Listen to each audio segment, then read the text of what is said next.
Dimanapun kita tinggal, kegelapan malam tidak boleh diremehkan. Kita tidak pernah tahu apa yang mungkin mengintai di bayang-bayang atau menunggu di sudut remang-remang berikutnya. Meskipun sebagian besar orang yang keluar di larut malam berhasil pulang dengan selamat, ada kalanya seseorang tanpa kesalahan mereka sendiri berada di tempat yang salah pada waktu yang salah. Sayangnya, hanya sedikit informasi yang diketahui tentang Yuko Kitayama, gadis berusia 17 tahun ini. Namun, dari berbagai sumber yang saya baca, dia tampaknya adalah seorang gadis yang baik. Yuko adalah siswa kelas 3 di SMA Teknik Matsusaka, Prefektur Mie, Jepang. Berkat kepribadiannya yang ramah dan positif, dia cukup populer, memiliki banyak teman, juga dikelilingi oleh keluarga yang menyayanginya. Selain itu, Yuko juga dikenal sebagai seseorang yang cerdas dan pekerja keras. Dia sering belajar hingga larut malam demi ujian dan tugas sekolah sambil menjalani pekerjaan paruh waktu yang cukup melelahkan. Salah satu tempatnya bekerja adalah di sekolah persiapan. Disinilah insiden tragis itu dimulai. Sebelum saya mulai, saya mau ngucapin terima kasih terlebih dahulu untuk para penonton yang sudah menonton video ini dan video-video saya yang lain. Untuk para subscriber, saya ucapkan terima kasih sudah mendukung channel ini sampai sejauh ini. Semoga kalian selalu diberikan kesehatan dan kelancaran urusan. Terima kasih juga untuk kritik dan sarannya, karena semua itu berharga untuk kemajuan channel ini. Pada tanggal 13 Juni tahun 1997, sekitar pukul 20:10, Yuko baru saja menyelesaikan pekerjaan paruh waktunya di sekolah persiapan tersebut, di mana dia bertugas menilai ujian para siswa. Saat itu adalah musim ujian tengah semester di Jepang, sehingga banyak siswa belajar lebih lama dari biasanya, termasuk Yuko yang bekerja lebih lama dari jadwalnya. Adik laki-lakinya juga bersekolah di tempat yang sama. Biasanya, setelah selesai bekerja, ibu mereka akan menjemput mereka berdua dengan van kecil keluarga. Yuko bisa memasukkan sepedanya ke belakang mobil dan ikut pulang bersama ibunya. Namun hari itu, kebetulan mobil van mereka kehabisan bahan bakar. Sang ibu terpaksa menggunakan mobil keluarga yang lebih kecil. Meski begitu, ini bukan masalah bagi Yuko, karena dia sudah punya rencana lain. Mengingat musim ujian tengah semester sedang berlangsung, dia berencana pergi ke rumah temannya untuk belajar bersama. Setelah memberitahu ibunya tentang rencananya, Yuko pun bersepeda menyusuri jalan sempit yang gelap. Sayangnya, itulah terakhir kalinya ibunya melihatnya. Tepat sebelum pukul 20:30, Yuko berhenti di sebuah telepon umum dan menelpon sahabatnya, Maki. Dalam percakapan singkat itu, dia berkata, "Sudah agak terlambat, tapi aku tetap akan datang. Aku akan tiba dalam 10 menit." Namun, sebelum berangkat, dia sempat bertukar beberapa pesan dengan teman-temannya melalui pager atau berusaku, yang merupakan sebutan pager dalam bahasa Jepang. Setelah itu, Yuko kembali mengayuh sepedanya dan menghilang dalam malam. Maki menunggu Yuko datang, tetapi dia tidak muncul pada waktu yang dijanjikan. Mereka berencana belajar bersama di rumah Yuko setelah bertemu, sehingga Maki menunggu di luar rumahnya sendiri dengan sepedanya tepat sebelum pukul 9 malam, berharap bisa melihat Yuko datang.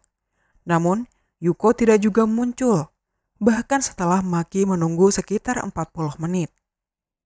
Merasa khawatir bahwa sesuatu telah terjadi, Maki pergi ke supermarket terdekat, Frax, berharap bisa menemukannya di sana. Di tempat itu, dia menggunakan telepon umum untuk mengirim beberapa pesan ke pager Yuko, memberitahu bahwa dia sedang menunggu di supermarket dan bertanya di mana Yuko berada. Namun tidak ada balasan. Sekarang, Maki benar-benar mulai panik. Waktu terus berlalu, dan sekitar pukul 10:30 malam, hampir 2 jam sejak terakhir kali Yuko terlihat oleh ibunya, Maki akhirnya memutuskan untuk menelpon orang tua Yuko.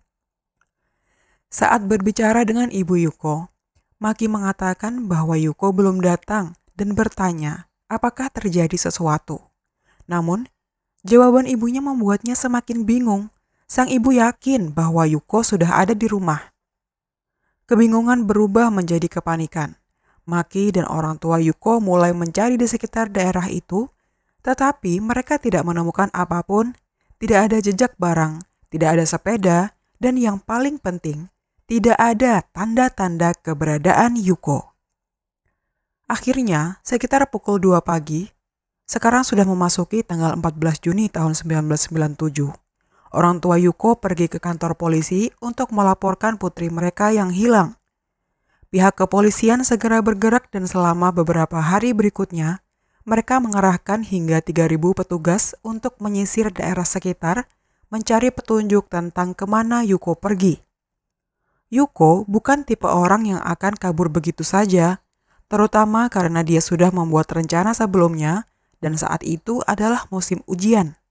Karena itulah pihak berwenang mencurigai adanya tindak kejahatan dalam kasus ini. Namun, meskipun mereka bekerja keras, hasilnya nihil. Tidak ada satupun petunjuk yang bisa menjelaskan apa yang sebenarnya terjadi. Tapi, sebuah petunjuk akhirnya datang dari sumber yang tak terduga. Teman-teman Yuko. Seperti yang disebutkan sebelumnya, Yuko adalah gadis yang cukup populer dan memiliki banyak teman. Sehari setelah dia menghilang, teman-temannya berkumpul dan berdiskusi tentang apa yang bisa mereka lakukan untuk membantu penyelidikan. Mereka bersama dengan teman-teman sekelas lainnya memutuskan untuk mengirim banyak pesan ke pager Yuko, menanyakan di mana dia berada, apa yang sedang terjadi, dan meminta Yuko untuk menghubungi mereka. Mereka sangat berhati-hati. Mereka sepakat untuk tidak mengirimkan informasi pribadi ke pager itu karena ada kemungkinan pager tersebut sudah berada di tangan orang lain. Pesan demi pesan dikirimkan, tetapi tidak ada satupun yang mendapatkan balasan. Namun, seorang teman yang tidak disebutkan namanya, yang sangat khawatir dan putus asa untuk menemukan Yuko, memutuskan untuk mengambil langkah lebih jauh. Pada tanggal 16 Juni, 3 hari setelah Yuko menghilang, dia mengirimkan nomor teleponnya ke pager tersebut. Yang terjadi selanjutnya sungguh mengejutkan. Teleponnya berdering. Saat dia mengangkatnya, tidak ada suara dari seberang. Dia mencoba berbicara, menanyakan tentang Yuko, tetapi tidak ada jawaban. Satu-satunya hal yang bisa dia dengar hanyalah nafas pelan dari ujung sana. Panggilan itu berulang selama 2 hari berikutnya. Setiap kali diangkat, si penelpon tetap diam. Namun, pada tanggal 18 Juni akhirnya terdengar suara. Halo? Tapi itu bukan suara Yuko. Itu suara seorang pria. Dari aksennya, dia terdengar seperti orang lokal. Ketika teman itu bertanya tentang Yuko, pria tersebut memberikan jawaban yang tidak terduga. Sekitar pukul 9 malam, pada tanggal 13 Juni, aku membawanya ke stasiun kereta Myodo. Aku tidak tahu apa yang terjadi padanya setelah itu. Aku memegang pagernya sebagai jaminan karena aku meminjamkannya 50.000 yen tunai. Teman itu terkejut dengan pernyataan ini. Namun, hal yang lebih mengejutkan lagi adalah saat pria tersebut mengajukan sebuah tawaran yang tidak terduga. Aku bisa bertemu denganmu. Tanpa ragu, teman Yuko itu menyetujui pertemuan tersebut. Pada tanggal 20 Juni, seorang teman Yuko menerima panggilan dari pria misterius itu. Mereka sepakat untuk bertemu di sebuah supermarket lokal bernama Mom. Setelah memberitahu orang tuanya, keluarga teman tersebut segera melapor ke polisi. Petugas pun bersiap dengan berjaga di sekitar area itu, berencana menangkap dan menanyai pria tersebut saat dia muncul. Teman Yuko menunggu di dekat pintu masuk supermarket seperti yang diinstruksikan oleh penelpon. Sementara itu, petugas berpakaian preman bersembunyi di dalam toko dan di sekitar area luar, siap untuk bergerak begitu pria itu datang. Ibu teman itu juga ikut hadir untuk mengawasi putrinya dari kejauhan. Namun, sayangnya, pria itu tidak pernah muncul. Kekecewaan pun melanda. Ini adalah satu-satunya petunjuk yang mereka miliki sejauh ini, dan sekarang harapan seolah memudar. Tapi penyelidikan belum berakhir. Pada tanggal 25 Juni, sebuah panggilan telepon lain datang. Saya akan mengembalikan pager. Saya akan meletakkannya di halte bus Konoha. Polisi segera bergegas ke halte bus yang disebutkan dan benar saja, pager Yuko ditemukan di sana tersembunyi di belakang tong sampah. Anehnya, gantungan kunci Hello Kitty yang sebelumnya terpasang di pager itu sudah hilang. Namun, tidak diragukan lagi, ini memang milik Yuko. 2 hari kemudian, panggilan telepon lain kembali masuk. Kali ini, polisi telah bersiap sepenuhnya. Mereka berada di rumah teman Yuko, siap melacak lokasi penelpon dan menangkapnya. Apakah kamu sudah mengambil pager itu? Ya, saya menemukannya di dekat tong sampah. Bagus, kalau begitu. Tunggu, jangan tutup telepon. Hei, di mana Yuko? Teman Yuko berpikir cepat. Dengan panik, dia mencoba memperpanjang percakapan, berharap bisa mendapatkan petunjuk tentang keberadaan Yuko. Selain itu, dia juga ingin menunda penelpon cukup lama agar polisi bisa melacak lokasinya. Dan rencana itu berhasil. Polisi berhasil melacak panggilan tersebut ke sebuah telepon umum lokal.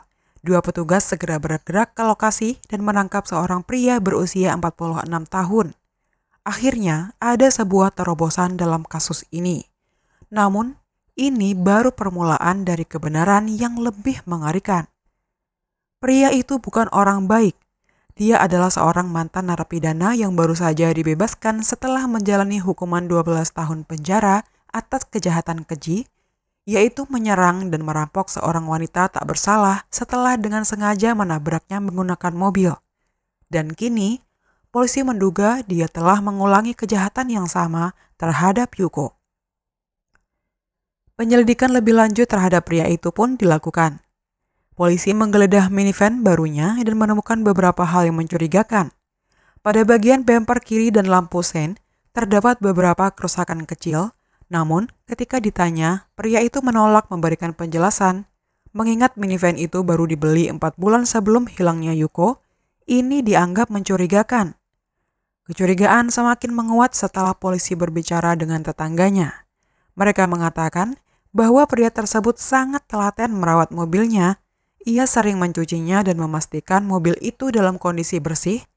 Tapi anehnya, sejak Yuko menghilang, dia tiba-tiba berhenti merawat kendaraan tersebut.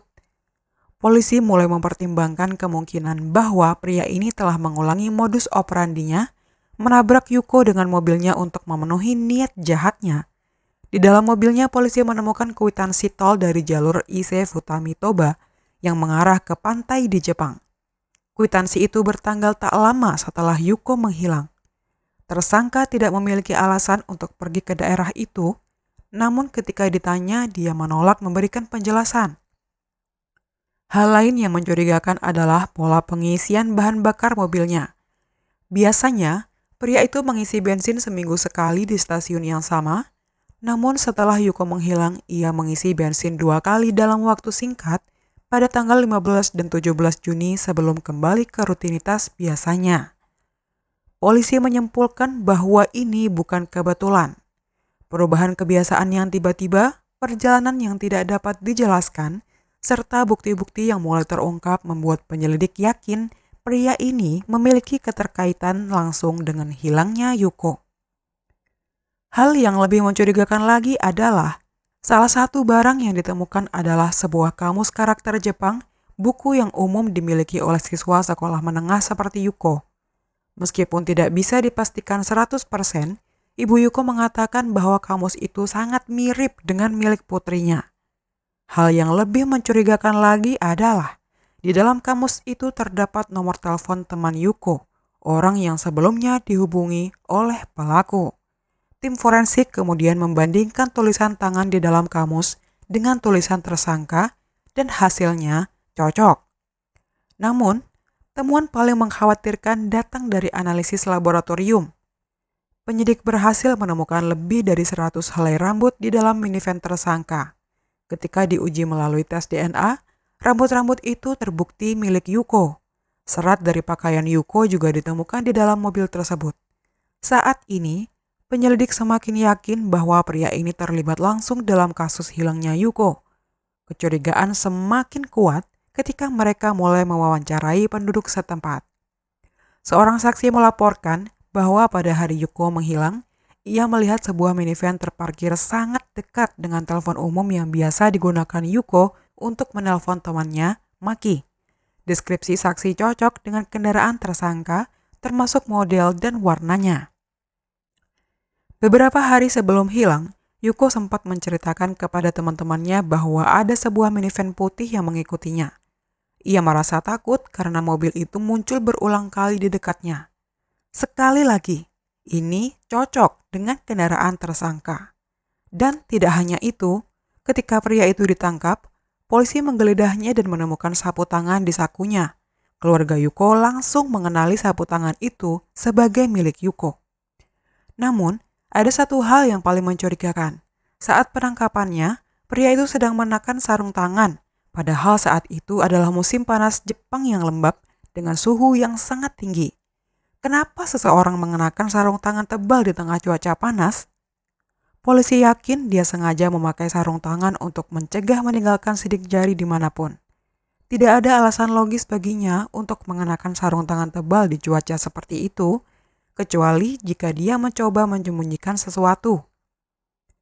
Kembali ke lokasi penangkapannya, pria itu diketahui sering menelpon dari sebuah telepon umum yang terletak sangat jauh dari rumahnya.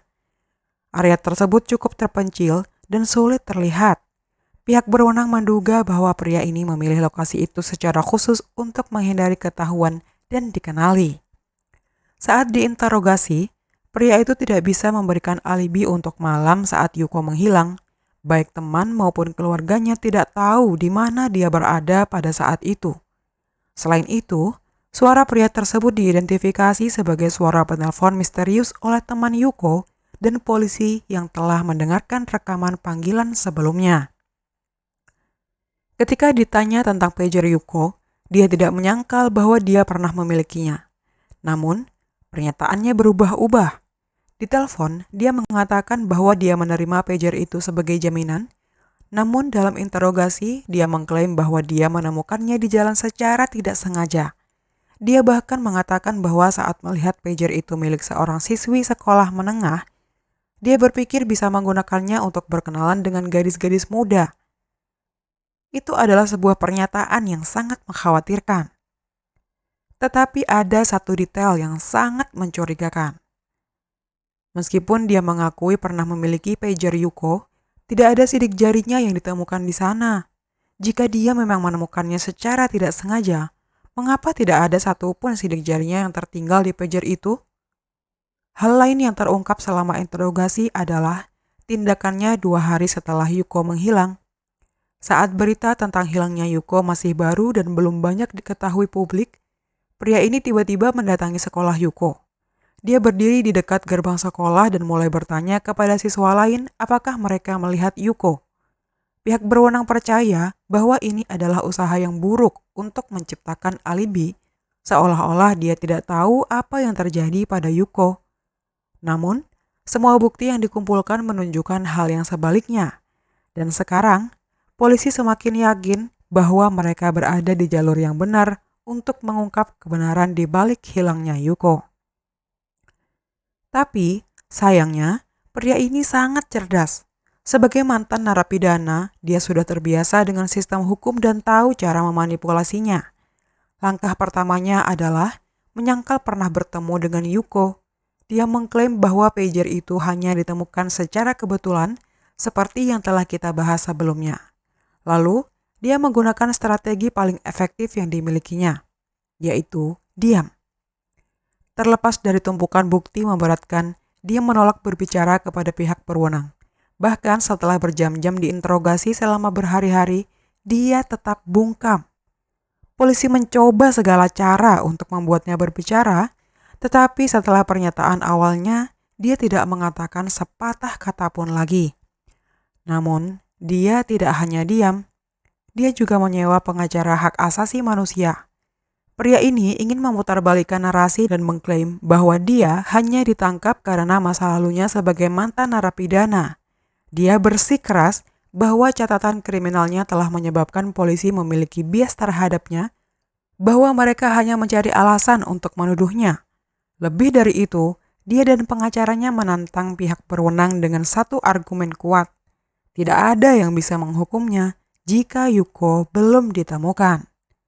Tanpa keberadaan Yuko yang jelas, hidup atau mati, mereka berpendapat bahwa tidak ada bukti kuat bahwa telah terjadi tindak kriminal. Tetapi pria itu masih memiliki satu kartu lagi yang bisa digunakan untuk menentang penyelidikan. Dia adalah Burakumin. Saya tidak akan membahas terlalu dalam tentang hal ini karena bukan itu fokus utama kita. Burakumin adalah kelompok masyarakat di Jepang yang selama periode Edo dipaksa hidup sebagai kaum buangan. Mereka melakukan pekerjaan yang dianggap najis, seperti algojo, penyamak kulit, tukang daging, pekerja di rumah potong hewan, serta pengurus pemakaman. Meskipun pekerjaan mereka sangat penting, mereka tetap mendapat diskriminasi yang keras. Bahkan setelah periode Edo berakhir, stigma ini tetap bertahan. Dan meskipun diskriminasi terbuka terhadap Burakumin telah mereda, stereotip terhadap mereka masih ada hingga awal tahun 2000-an. Pria ini memanfaatkan statusnya sebagai Burakumin untuk membangun narasi bahwa dia adalah korban sistem, bahwa dia dituduh bukan karena bukti, tetapi karena asal-usulnya. Dengan strategi seperti ini, kasus yang seharusnya jelas malah berubah menjadi pertarungan hukum yang panjang dan rumit. Stereotip terhadap Burakumin telah menyebabkan banyak insiden diskriminasi oleh polisi di masa lalu, termasuk beberapa kasus terkenal di mana orang yang tidak bersalah dipenjara hanya karena mereka berasal dari kelompok sosial ini. Meskipun dalam kasus ini bukti yang ada sangat kuat, pengacara pria itu tetap menggunakan status kliennya sebagai Burakumin untuk keuntungannya. Dia mengklaim bahwa kliennya diperlakukan tidak adil hanya karena garis keturunannya. Pihak berwenang khawatir bahwa jika media menafsirkan kasus ini sebagai diskriminasi, itu bisa berubah menjadi skandal besar. Ditambah lagi, tanpa bukti konkret bahwa memang telah terjadi tindak kriminal, pihak berwenang tidak bisa membuktikan adanya permainan kotor. Pada akhirnya, di tanggal 8 Juli tahun 1996, pria itu dibebaskan. Alasannya, kurangnya bukti yang cukup untuk menjeratnya. Pihak berwenang tidak dapat menyimpulkan secara pasti bahwa dia benar-benar bertanggung jawab atas kasus ini. Dia pergi sebagai orang bebas, dan hingga hari ini statusnya tetap seperti itu. Penyelidikan nyaris terhenti. Petunjuk lain memang sempat dieksplorasi, tetapi semua orang tahu siapa yang seharusnya bertanggung jawab. Namun, tidak ada yang bisa dilakukan. Keluarga Yuko memohon kepada polisi untuk menangkap pria itu, tetapi mereka menolak. Dia tidak pernah dihukum. Pihak berwenang mengatakan bahwa mereka akan tetap mengawasinya setelah dia dibebaskan, tetapi tidak jelas berapa lama mereka benar-benar melakukannya. Sekarang, dia pasti sudah berusia 70-an. Di sisi lain, keluarga Yuko tidak pernah berhenti berjuang. Setiap tahun, mereka terus membagikan selebaran dan poster berharap seseorang akan muncul dengan informasi baru. Bahkan, setelah lebih dari 25 tahun, teman-teman Yuko seperti Maki tetap setia mendukung keluarga Yuko dalam meningkatkan kesadaran akan kasus ini. Dan jika pria ini memang bertanggung jawab, yang seharusnya memang demikian, saya berharap suatu hari nanti dia memiliki keberanian untuk mengakui semuanya kepada keluarga Yuko dan memohon pengampunan. Yuko tampaknya adalah gadis yang baik dengan masa depan cerah di depannya. Jadi mengetahui bahwa semua itu telah direnggut darinya sungguh menyedihkan. Meskipun kita semua mungkin sudah tahu apa yang sebenarnya terjadi, selalu ada kemungkinan bahwa kenyataannya berbeda dari dugaan kita. Yang mengejutkan dari kasus ini adalah bagaimana polisi Jepang menangani situasinya. Biasanya, mereka sangat ketat terhadap tersangka dan tidak segan menekan mereka meskipun tanpa bukti kuat. Namun dalam kasus ini, Yang terjadi justru sebaliknya. Saya jadi bertanya-tanya, apakah ada sesuatu yang mereka sembunyikan? Begitulah akhir dari kisah Yuko Kitayama. Terima kasih sudah menonton. Semoga ada pelajaran yang bisa dipetik dari cerita ini. Dan sampai jumpa di cerita-cerita berikutnya.